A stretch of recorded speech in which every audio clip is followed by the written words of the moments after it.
Bonjour à toutes et à tous. Voilà. L'habitude celui-là. Si je le mets là, il sera trop bas. Bonjour à toutes et à tous. Merci d'être là. En fin de compte, donc je suis professeur d'éthique médicale dans cette université et je dirige l'espace d'éthique de la région d'Île-de-France. Quand Jacqueline London, vous lui direz d'ailleurs à Jacqueline London quand vous la verrez, elle était très inquiète ce matin que je serais même venu en stop comme un ancien scout. Mais je ne suis pas venu en tant que compétent dans le champ qui est le vôtre, mais en tant que solidaire de l'action qui est menée notamment par Jacqueline London. Parce que j'ai le sentiment que là où vous bataillez pour faire valoir les droits et les valeurs des personnes en situation de trisomie, vous bataillez pour les valeurs de notre République. Il s'agit de personnes en situation de vulnérabilité et nous avons en tant que membres de la Cité des obligations à leur égard. Et notre approche en matière d'éthique est une approche plus politique que morale ou philosophique. Et je voulais, à travers une petite intervention, puisque l'intervention sera courte, vous dire un petit peu comment on appréhende le champ de l'éthique lorsqu'on est face à des situations de vulnérabilité. Le grand problème, c'est qu'on est dans une société vulnérable elle-même, pas uniquement du fait des évolutions technologiques, mais du fait de nos valeurs qui sont de plus en plus discutées, imprécises, et de certaine manière, on n'arrive plus à hiérarchiser nos priorités. Pour moi, ce que vous faites à travers ce combat pour que la personne en situation de trisomie soit membre de la cité reconnue avec un sentiment d'appartenance et une dignité incontestée. Pour moi, c'est vraiment un combat de démocrate, c'est un combat politique, c'est pas un combat éthique. Voilà ce que je voulais dire d'une manière liminaire. Voilà, je vais vous faire un exposé, encore une fois, qui cadrera un peu mon approche. Et hier soir, quand j'ai envoyé un email à Madame Jacqueline London pour lui dire que je ne venais pas parce que je ne savais pas que Montigny c'était si loin. Représentation. En fin de compte, j'ai pris ma mobilette ce matin pour venir parce que je me suis dit, lorsqu'on fait de l'éthique, on est dans l'engagement. Et vous avez un grand philosophe Heidegger qui dit être responsable, c'est tenir ses promesses. Alors j'ai eu un coup de morale et donc je me suis dit, je viens quand même malgré tout. Enfin, hier soir, donc j'étais en train de préparer mes diapos. Et en fin de compte, si on avait à retenir une approche éthique que je ne vais pas développer, puisqu'encore une fois, c'est pas le but, je vais juste, d'une manière un peu synoptique, vous identifier des questionnements éthiques et quelques textes de référence qui pourraient être utiles quand vous approfondirez ces questions. Quand on aborde ces questions aujourd'hui, d'un point de vue éthique, la première forme d'approche est celle du care. Vous savez qu'on distingue le cure, le traitement du care, de la sollicitude du soin. Et en fin de compte, une approche d'éthique aujourd'hui est une approche en termes de sollicitude de soins, d'attention, et je vais vous en dire un mot. Et quand j'ai pensé à ce que j'ai, d'une certaine manière, pu comprendre de ce qu'était la situation de trisomie ou de handicap, vous avez trois concepts qui sont très importants.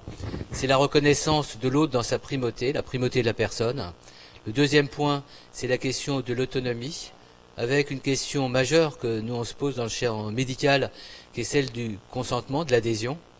Mais le consentement en matière d'éthique peut être aussi un autre concept que je évoquerai. Puis ensuite, toutes les questions autour des vulnérabilités. Derrière, aujourd'hui, et vous l'avez peut-être à travers votre expertise, parce que je n'ai pas votre expertise, mais vous savez très très bien que c'est au cœur des enjeux de l'éthique, c'est toute la notion de reconnaissance de l'autre dans ses capacités, dans ses capacités.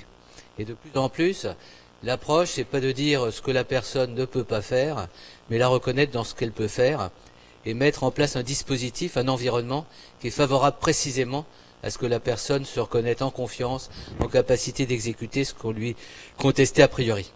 Vous voyez, vous avez, sur mon chapeau en haut, on est également l'espace national de réflexion éthique sur les maladies neurodégénératives. Et vous voyez les préjugés qu'on a, notamment les préjugés d'incompétence. Je crois qu'il est important aujourd'hui d'orienter notre pensée en termes de respect de la personne sur comment la reconnaissent, non pas avec un préjugé d'incompétence, mais avec un a priori de compétence. La vraie question, c'est quel type de compétence, et c'est très variable selon la personne et surtout l'environnement dans lequel on se trouve. Alors, je vois qu'il y a des jeunes dans la salle, c'est ça? Vous êtes étudiant, par exemple, c'est ça? Ou l'activité? Bon, vous avez déjà entendu parler du care? Je vais juste introduire, c'est une notion, vous verrez, très importante.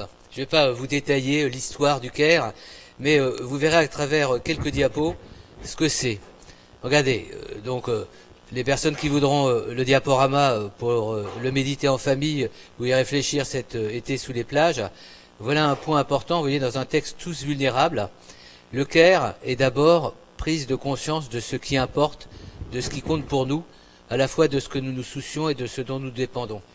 C'est vrai que le souci de l'autre, l'attention portée à l'autre, voilà une philosophie qui me paraît importante, surtout dans une démocratie comme la nôtre, avec toutes les réparations qu'on doit aujourd'hui mettre en œuvre de façon à ce que notre système survive. Deuxième point, par la place centrale qu'elle accorde à la vulnérabilité. Vous voyez, le CARE, c'est vraiment une approche philosophique et éthique de la vulnérabilité des personnes, de toutes les personnes, et on est tous vulnérables, chacun à notre manière.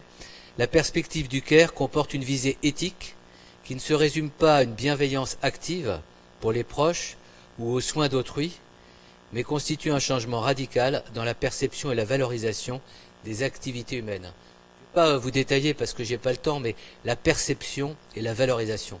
Comment on perçoit l'autre et comment, une fois qu'on l'a compris, comment on l'a intégré à nos problématiques, on le valorise dans ses activités, dans son pouvoir. Je ne sais pas si vous suivez un petit peu l'actualité de l'éthique médicale, on parle de plus en plus pour la personne malade d'empowerment, c'est-à-dire de reprendre pouvoir par rapport à la maladie, de retrouver une autonomie, une capacité de décision. Voilà un petit peu un objectif en matière d'éthique qu'on pourrait prendre en compte. Et le CARE est d'abord le souci des autres, l'attention à la vie humaine et à ce qui fait sa continuité ordinaire. C'est vrai que le parcours dans le handicap, dans la maladie, est fait souvent de ruptures, de désaffiliation, alors que ce qui est important, c'est de redonner de la cohérence, de la continuité. C'est un projet en matière finalement de société aussi qu'on devrait prendre en compte. L'avant-dernière diapo par rapport au CARE, le terme de CARE oscille entre la disposition et une attention à l'autre qui se développe dans la conscience d'une responsabilité à son égard. Le mot responsabilité est très important en matière d'éthique, mais pour les parents, par exemple, qui sont ici, être responsable, et on s'imagine le tout de la responsabilité d'une personne qui est en situation de vulnérabilité. Être responsable, c'est aussi reconnaître l'autre dans sa capacité d'assumer certaines responsabilités.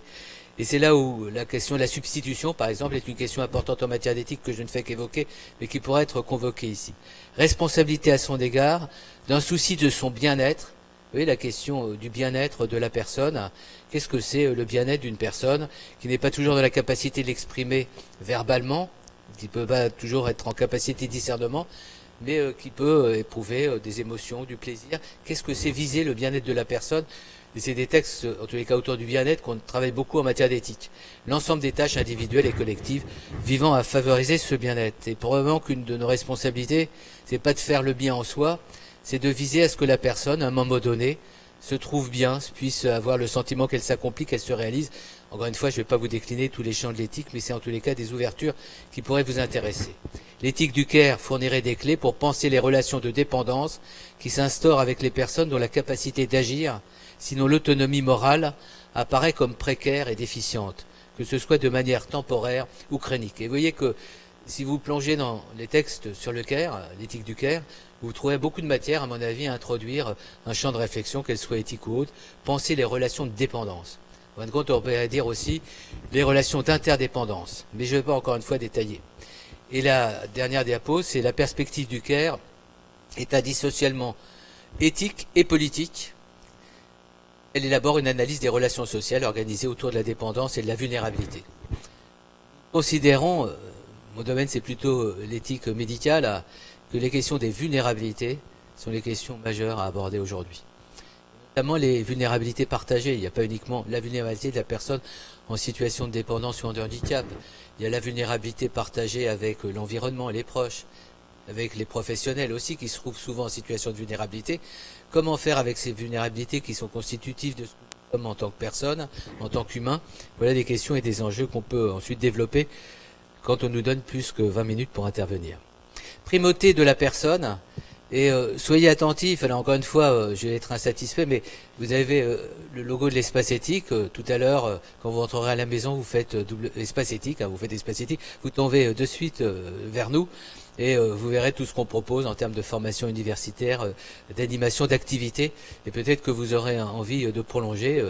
Pour les plus jeunes parmi vous, nous avons des super masters, nous avons des doctorats extraordinaires, n'hésitez pas un jour à mettre la tête à la porte. Vous voyez, c'était dans le cadre des lois de bioéthique, les premières lois de bioéthique. La loi assure la primauté de la personne.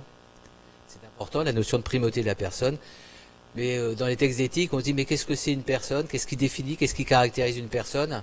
Vous voyez, un des aspects par rapport aux situations de handicap, qui est un aspect majeur on aborde surtout pour les maladies neurodégénératives, quand les capacités cognitives de la personne sont affectées, c'est est-ce qu'une personne se définit par sa capacité de relation? Est-ce qu'elle se définit par sa capacité d'autonomie? Voilà des questions qu'on peut se poser.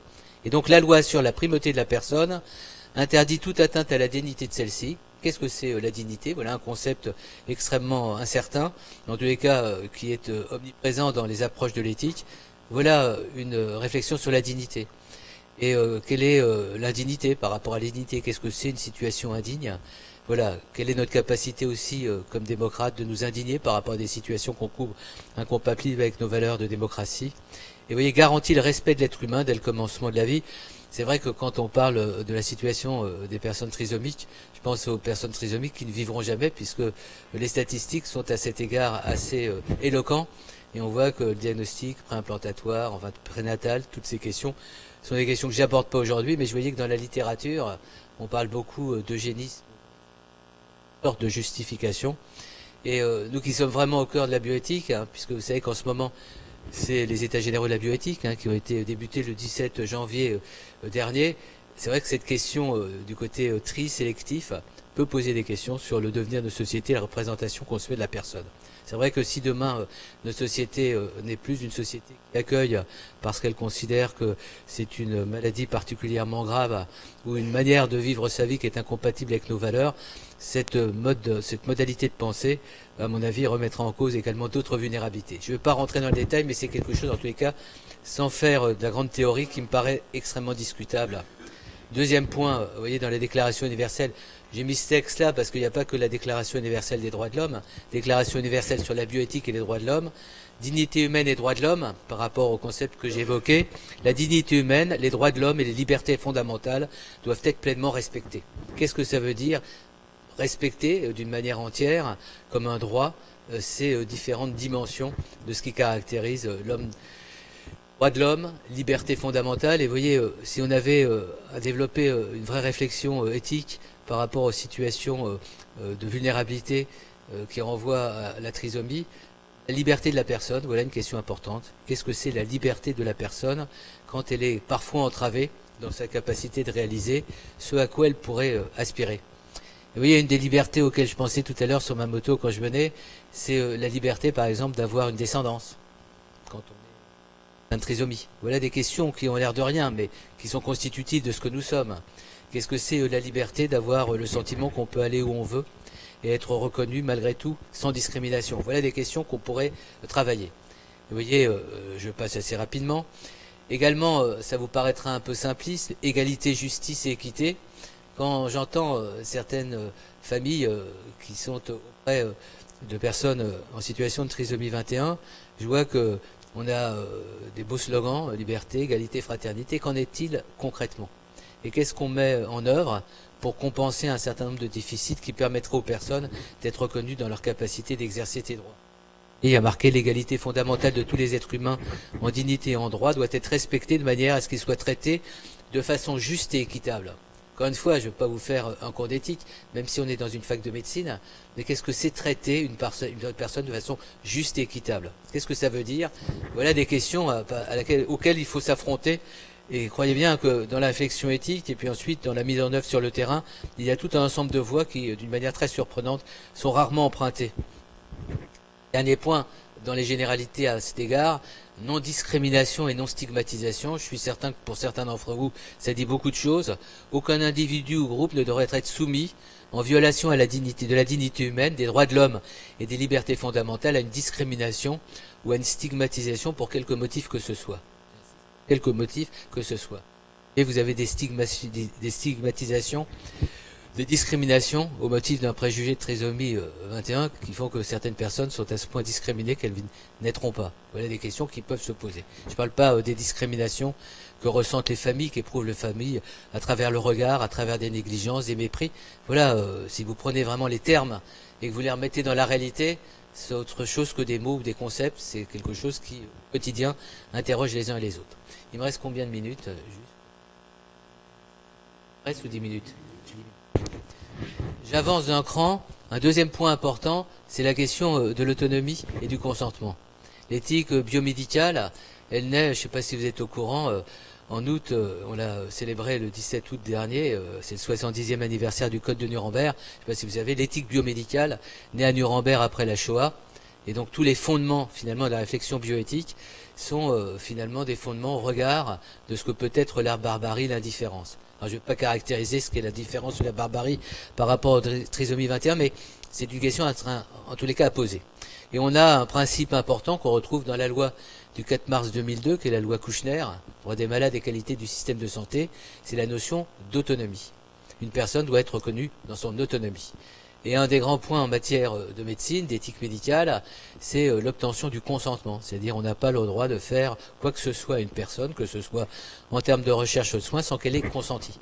Alors pour les personnes qui ne consentent pas, il y a un nouveau concept qu'on a déployé ces dernières années, c'est la notion d'assentiment. C'est-à-dire au lieu de demander un consentement explicite, comme on dit, express, explicite, on essaie de comprendre si la personne n'arrive pas à s'exprimer, quels sont ses goûts, ses préférences, à quoi elle est attachée. Ça permet de donner un peu un contexte et de voir dans quel sens, je prends un exemple, si une personne a besoin d'un traitement assez lourd, avec des conséquences quelquefois incertaines, comment on sollicite son consentement si elle ne peut pas réellement s'exprimer, et comment on ne fait pas des choses à son insu.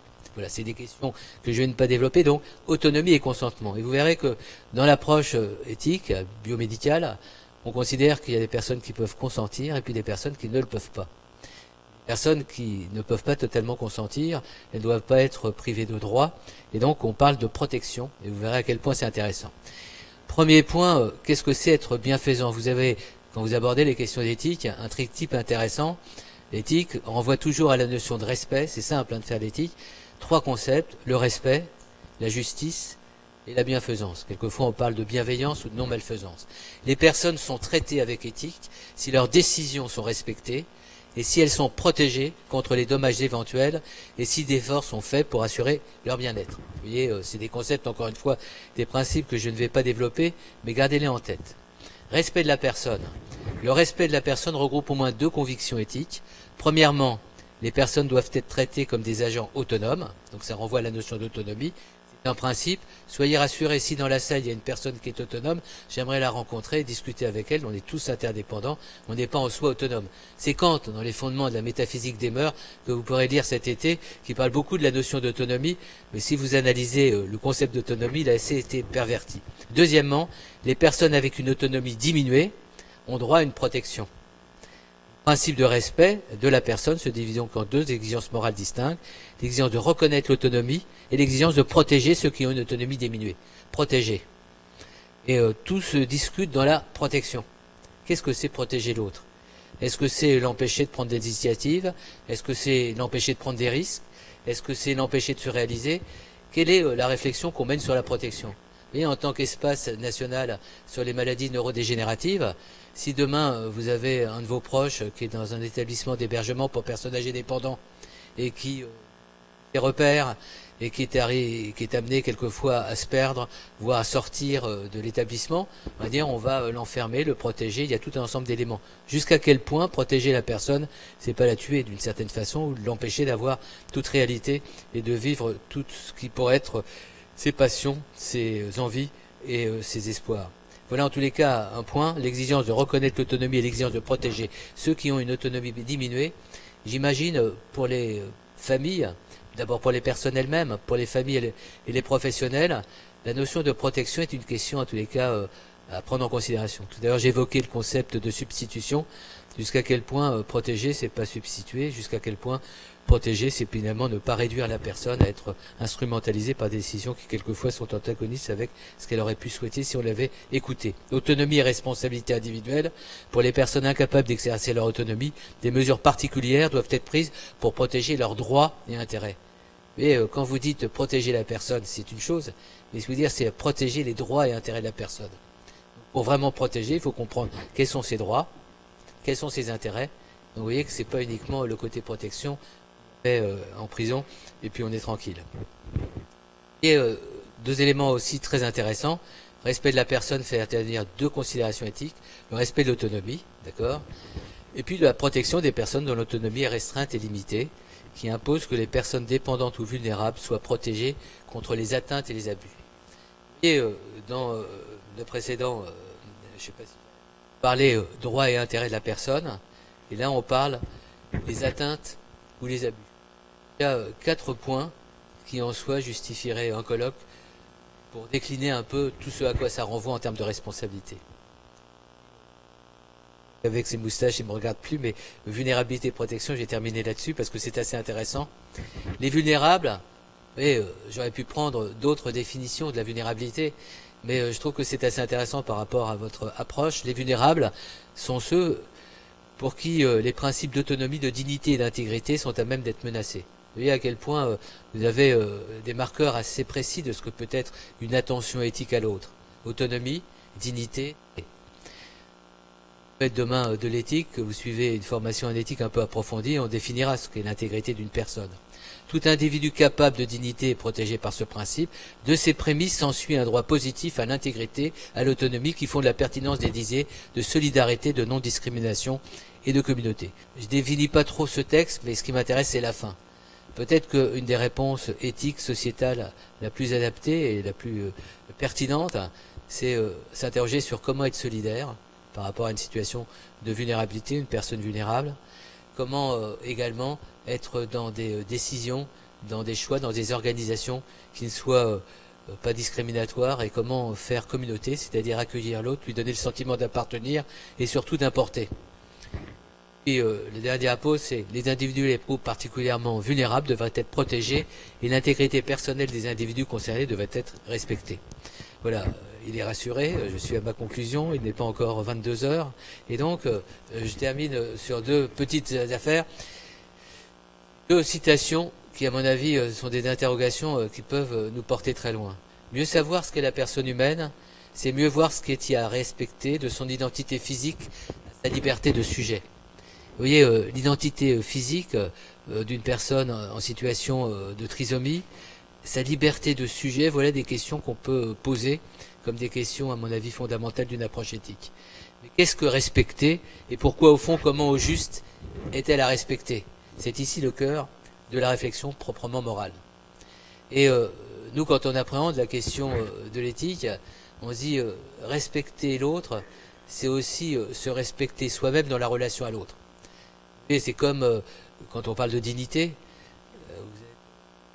fac de médecine, hein, mais on serait dans un autre contexte, ça serait la même chose. Mais je dis souvent aux étudiants, la dignité, c'est être digne d'eux. L'autre qui vous reconnaît dans votre dignité, vous ne pouvez pas vous proclamer, auto-proclamer digne d'une personne. Il y a donc toute la question de la réciprocité, toute la question de l'altérité qui sont des questions importantes. Puis le dernier point, c'est on ne peut faire l'économie de la dignité humaine à moins d'accepter et d'assumer l'indignité. Pourquoi j'ai mis ça? Parce que, pour conclure, je dirais, quand je venais voilà, tout à l'heure de Paris et que je méditais un peu par rapport à mon intervention, je me disais peut-être probablement qu'on n'a plus la force et le courage de l'indignation qu'on devrait avoir vis-à-vis de situations. Et probablement qu'on manque d'objets d'indignation alors qu'on est envahi par des réalités humaines, qu'elles soient nationales ou internationales, qui devraient nous indigner. Alors on serait perpétuellement indignés. J'ai l'impression que vous devriez être tous des indignés et que votre indignité devrait être écoutée par la société. Dans votre indignation, il y a aussi tout ce que vous cherchez à construire, à établir et qui est précieux à la démocratie. Et lutter au service des personnes en situation de vulnérabilité, c'est probablement permettre à nos sociétés d'être moins vulnérables et d'être plus fortes dans ses convictions. Donc le combat éthique que vous devez mener, c'est un combat au niveau de vos convictions qui touche les personnes dont vous avez la responsabilité, mais qui touche aussi la société. C'est pour ça que c'est un combat politique. Et il est dramatique que notre société soit envahie aujourd'hui par la réflexion sur l'intelligence artificielle, les big data et la robotique, alors qu'il y a des intelligences humaines qui sont, à mon avis, beaucoup plus productives de valeur dans notre démocratie. Merci de votre attention. Je ne sais pas si...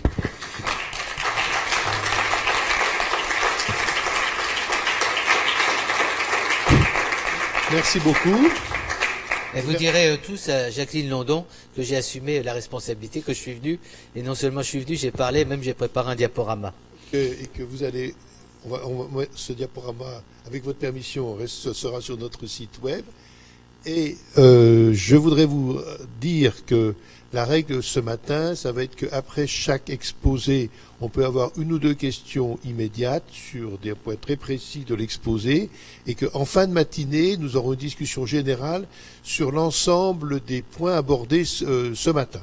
Oui, rassurez, je ne serai pas là en fin de matinée, donc je ne prendrai pas de temps pour les autres orateurs. Donc si vous avez 2-3 questions, avec plaisir. Donc allez-y, on va faire Même si c'est pas des questions, pour vous. Je vous en prie. Voilà, par respect. Merci. Vous savez, moi je demande que on constate quand on regarde d'autres sociétés, c'est que en fait on est beaucoup dans le monde de l'idée et pas assez dans le monde de l'idée et du concret, ce que j'appelle moi la dialectique, c'est-à-dire de toujours être au contact des réalités.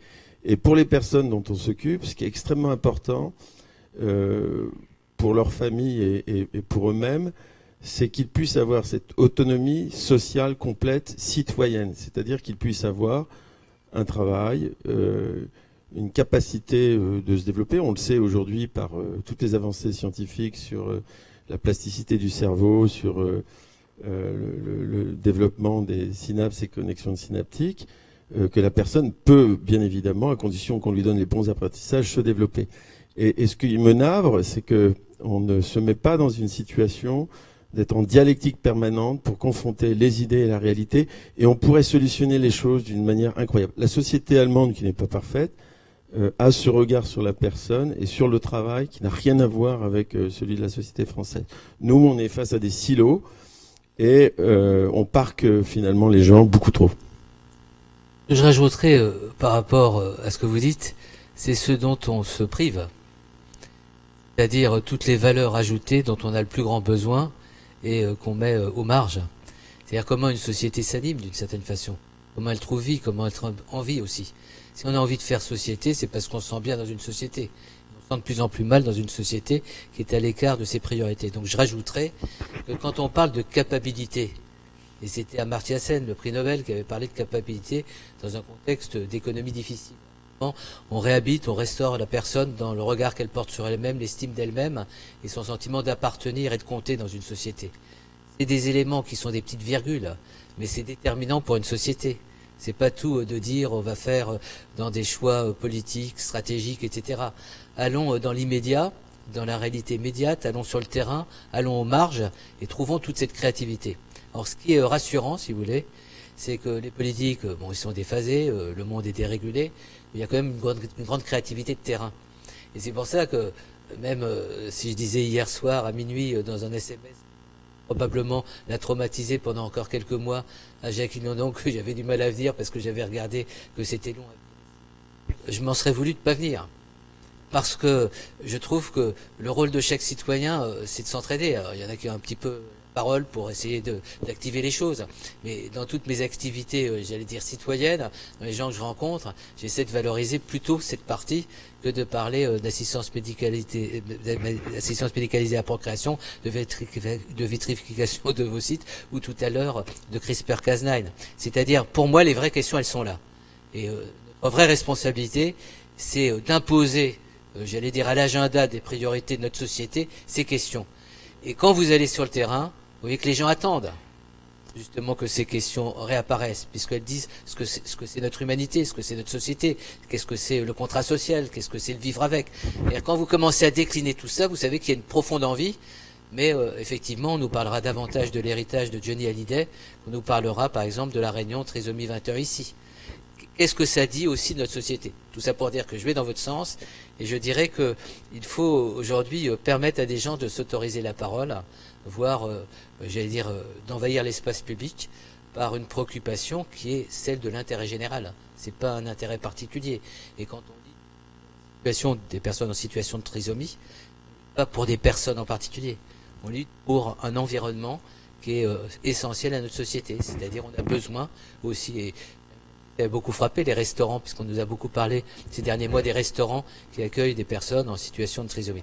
Quand je dis personnes en situation de trisomie, excusez-moi du mot, c'est peut-être un mot dérangeant, mais comme on nous parle tellement de personnes en situation de handicap, j'aurais préféré dire personnes trisomiques. Je veux dire pourquoi. Moi qui ai présidé une grande association de lutte contre le sida, donc dans les années sida, on avait pendant des années dit il faut surtout pas dire le mot sida, et puis si une personne a le sida, il faut surtout pas en parler, et puis il faut être confidentiel. Et quelqu'un avait dit, c'était le créateur de l'association Aide, Daniel Defer, le jour où on pourra dire sida sans qu'il y aura de préjugés, sans qu'il y ait de discrimination, on aura gagné la bataille. Ben, je trouve que trisomie, ça ne réduit pas la personne à sa trisomie. Mais c'est pas non plus des très beaux mots que d'appeler une personne par rapport à une définition. C'est simple, hein. Je préférerais qu'on parle de personnes nées avec une trisomie 21, car c'est vraiment l'état.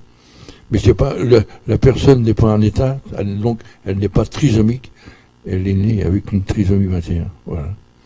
La réalité des mots. Le concept qu'on a beaucoup employé, il a émergé en 1986 dans le milieu SIDA. C'était People with AIDS, c'était les personnes qui vivent avec le sida. Et de plus en plus, on parle des personnes qui vivent avec le cancer, des personnes qui vivent avec ceci. Non, mais j'ai bien compris. Mais vous voyez, la notion de vivre avec nous interroge beaucoup. Qu'est-ce que c'est vivre avec? C'est une question, à mon avis, qui est très pertinente. Donc, je retiendrai votre notion de naître avec. Mais c'est pas tout de naître avec, c'est de vivre avec. Ouais. Et vous voyez, pour illustrer, parce que nous, on a des usines, où alors, je sais pas. On est Fondation MIP Bernard Van.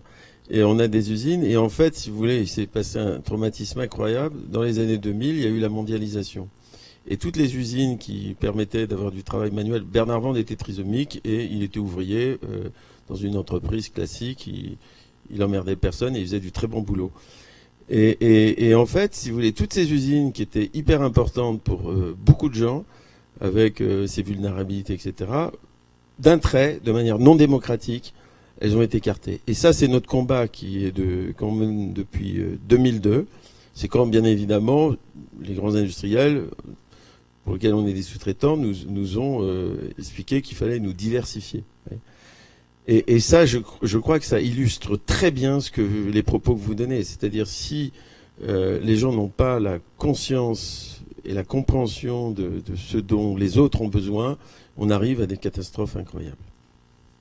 Pour moi, on est déjà dans la déshumanisation, et vous voyez bien que les manipulations sur l'intelligence artificielle, la robotisation, elles sont déjà là.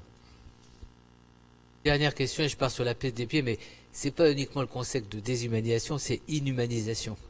C'est-à-dire, c'est beaucoup plus grave. Et quelle est la frontière qu'il y a par rapport à la barbarie? Voilà les questions qu'on doit se poser aujourd'hui. C'est-à-dire, les mots sont quelquefois des euphémismes, mais ils sont trop faibles. Il y a humanité, et donc défendre un certain nombre de valeurs, c'est un combat, c'est une résistance. Pour résister, il faut savoir au nom de quel argument on résiste. Et c'est pas uniquement au nom de la sensibilité ou de la compassion.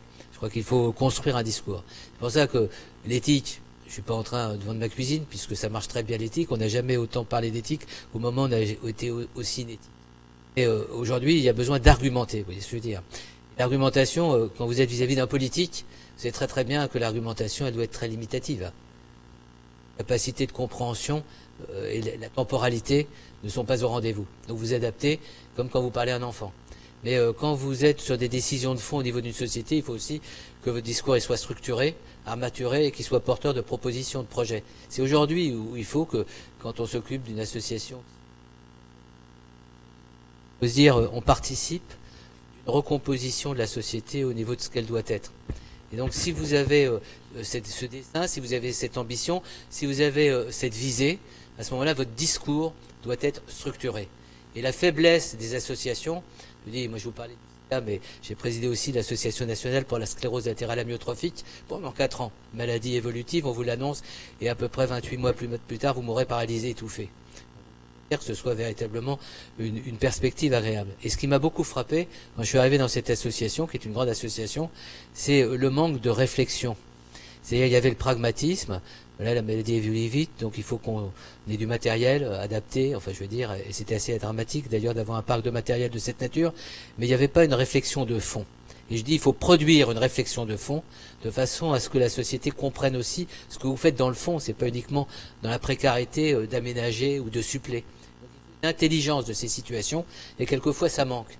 Pour avoir le déclic, il faut faire un certain nombre d'efforts. Nous, en tant qu'espace éthique régional, on soutient des initiatives en apportant un peu notre soutien dans la formulation, dans la problématisation, et ensuite dans la définition d'un certain nombre de priorités. Je voudrais juste prendre la parole pour premièrement m'excuser d'arriver si tard. Deuxièmement, m'excuser de mes propos de la nuit qui n'étaient pas très On n'a éthiques. pas passé la nuit ensemble, mais on a Voilà. eu un échange d'emails, hein, soyez rassurés. Et vous remercier beaucoup d'être venu et d'avoir tenu les propos que vous avez tenus. Et je retiens votre phrase, les personnes avec trisomie 21 ou les personnes qui vivent avec une trisomie 21, selon le contexte de la phrase. C'est extrêmement informatif parce que né avec une trisomie 21, bon, c'était un terme, mais on dit souvent personne avec trisomie 21, et suivant le contexte, vivre avec une trisomie 21, c'est extrêmement bien. Et la leçon du sida, des années sida, nous renforce dans notre recherche de regarder cette pathologie avec un regard éthique, comme vous l'avez souligné, et dans les dimensions, vous l'avez souligné. Et je vous remercie infiniment de votre présence, compte tenu de votre temps limité. Merci encore. Je pars sur la pointe des pieds, mais ce que vous n'avez pas entendu, vous n'étiez pas encore dans la salle, c'est que j'ai dit que je serais venu en stop, ou éventuellement s'il y avait eu la scène jusqu'ici à la nage. Non pas par affinité par rapport à vous, mais je vous avais entendu puisque vous avez participé à plusieurs de nos réunions. Et je me suis rendu compte, chacun à son écoute des autres, mais la valeur de ce que vous disiez est trop importante pour ne pas venir un petit peu échanger avec vous. Dernier point, et encore une fois, ça sera rapide, si on veut travailler ensemble, on peut continuer à travailler ensemble, ça c'est à voir de quelle manière développer une relation, mais avez-vous aussi le sentiment que ce que vous faites est bien? Parce qu'on est dans une société, et je pars vraiment sur la pointe des pieds, soyez rassurés, on est dans une société, je termine sur une anecdote qui m'avait beaucoup frappé. Donc je me suis beaucoup engagé dans le domaine des soins palliatifs. Et un jour, une médecin de soins palliatifs, Michel Salamagne, qui avait créé la première unité de soins palliatifs à Paul Brousse, me dit, on se donne rendez-vous, elle me dit, oh, je me suis fait un cadeau aujourd'hui, j'avais besoin de me faire du bien, tellement je suis dans un environnement de souffrance. Je dis, c'est pas de l'égotisme ou de l'égoïsme. Faisons-nous du bien et faites-vous du bien en disant que ce que vous faites est quand même pas mal. Voilà ce que je dirais pour conclure. Et je pars sur la pointe des pieds, soyez rassurés. Je vais vous remercier. Je voudrais faire un tout petit rappel au règlement. Avant de prendre la parole, vous essayez de vous présenter. Donc, il s'agissait de monsieur Jean-Marc Richard de la Fondation Amipi, de monsieur Jacques Costil de la FRT et de Jacqueline London de la FRT. Donc, présentez-vous chaque fois que vous intervenez. Et là-dessus, je voudrais remercier donc les personnes qui sont intervenues et surtout l'orateur qui nous a éclairé et qui, je crois, vous avez donné une très très belle introduction pour ce colloque et je voudrais vous remercier encore.